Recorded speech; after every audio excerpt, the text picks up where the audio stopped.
লম্বা ঘন কালো চুল প্রত্যেকটা মেয়েরই কিন্তু একটা স্বপ্ন থাকে, আর সেই স্বপ্ন যখন আস্তে আস্তে চলে যায় তখন কিন্তু আমরা ভেঙে পড়ি।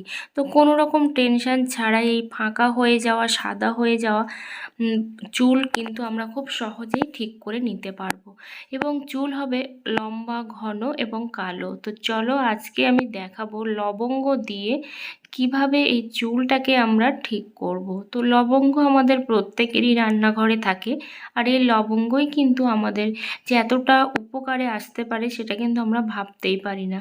আমরাই শুধু ভাবি যে এই লবঙ্গটা রান্নার কাজেই শুধু ব্যবহার করা হয়। না, এই লবঙ্গ বা ক্লভ এটা কিন্তু আমাদের শুধু শরীরের জন্য বা আমাদের রান্নার টেস্ট নিয়ে আসার জন্য নয়, আমাদের চুলের গ্রোথ বাড়াতে, চুল যে হালকা হয়ে যাচ্ছে, দিন দিন ঝরে পড়ে যাচ্ছে, ফাঁকা হয়ে যাচ্ছে, এইগুলো সব কিছুর থেকেই কিন্তু আমাদের রিলিফ দেয়। তো দেখো এখানে আমি প্রথমে একটা সসপ্যানে জল বসিয়ে দিয়েছি। তোমরা চাইলে কিন্তু বাটিতেও জলটা বসিয়ে দিতে পারো, আর আমি অল্প করেই জল বসিয়েছি। তো জলটা আমি ফুটতে দিয়েছি, আর এই জলটা ফুটে কিন্তু নর্মাল হয়ে যাবে। তো মানে অল্প হয়ে যাবে, ধরো 2 বাটি আমি জল দিলাম, তার থেকে কিন্তু 1 বাটি হয়ে যাবে। এবার লবঙ্গগুলো আমি এর মধ্যে দিয়ে দিয়েছি, প্রায় 8টা থেকে 10টা লবঙ্গ আমি নিয়েছি। তোমরা অবশ্যই এটা তৈরি করে 1 সপ্তাহ পর্যন্ত রেখে দিতে পারো। তো আর কি হবে বলো তো, এই লবঙ্গের যে জলটা আমি তৈরি করছি এর মধ্যে কিন্তু আরও একটা উপকরণ আমি দেব। তো এইটা বেশ কিছুক্ষণ ফুটিয়ে নিলাম, তারপর এখন দিয়ে দিলাম 3টে তেজপাতার টুকরো করে। কারণ তেজপাতা আর লবঙ্গ একসঙ্গে মিক্সড করে দিলে আমাদের চুলের গ্রোথটা যেমন বাড়বে, সাথে সাথে কিন্তু চুলটা মানে হেয়ার ফল যেটা বলে, হেয়ার ফল কিন্তু কমে যাবে। তারপর এটা হেয়ার সিরাম হিসাবেও কিন্তু কাজ করবে।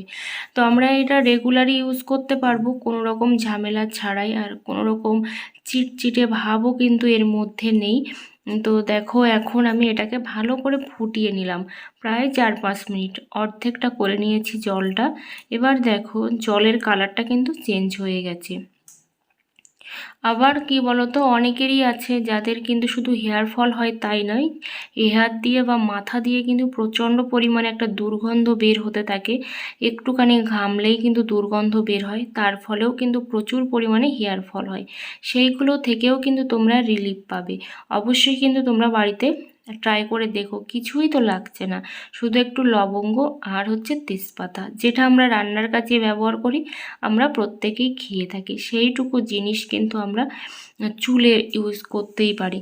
আর চুলটা এতটাই সফট আর সিল্কি হয় যেটা কিন্তু না ইউজ করলে তোমরা বুঝতেই পারবে না। আর হ্যাঁ, তবে কিন্তু একদিনে সব কিছু কাজ হয় না। তো এখানে দেখো লবঙ্গগুলো আমি তুলে নিলাম, এটা একটু রোদ্দুরে দিলেই কিন্তু একেবারেই শুকিয়ে আবার নতুন জায়গায় ফিরে আসবে, মানে আগের জায়গায় কিন্তু ফিরে আসবে, একদম শুকিয়ে যাবে। এ নিয়ে কোনো টেনশন করার দরকার নেই।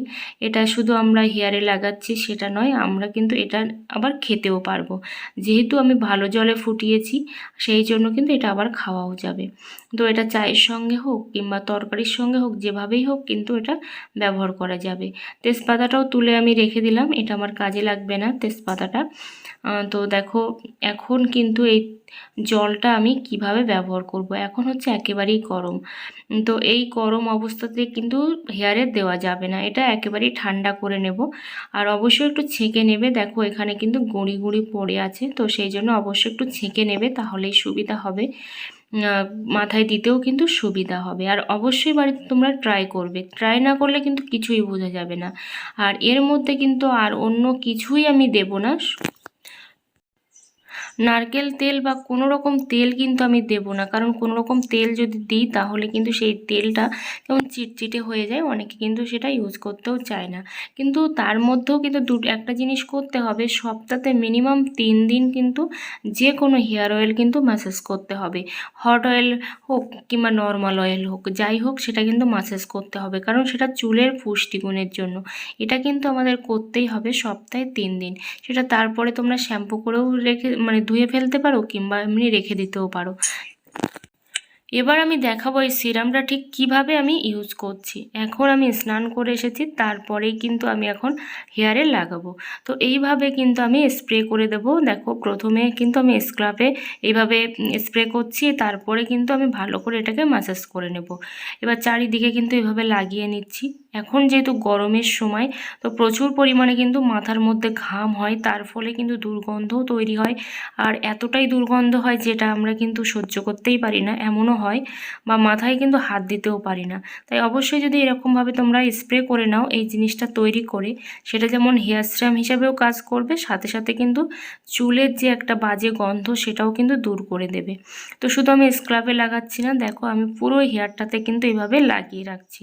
আর অবশ্যই কিন্তু এটা একদিন করলে কিন্তু কোনো রকম কাজ দেবে না, অন্তত পক্ষে কিন্তু 15 দিন করতেই হবে। কারণ যে কোনো জিনিস একদিনে কিন্তু সব কাজ হয় না। আর অবশ্যই করে হেয়ার অয়েলটা কিন্তু সপ্তাহে 2 দিন করে ম্যাসাজ করবে, কারণ হেয়ারের প্রোটিন দেওয়া কিন্তু খুবই প্রয়োজনীয়।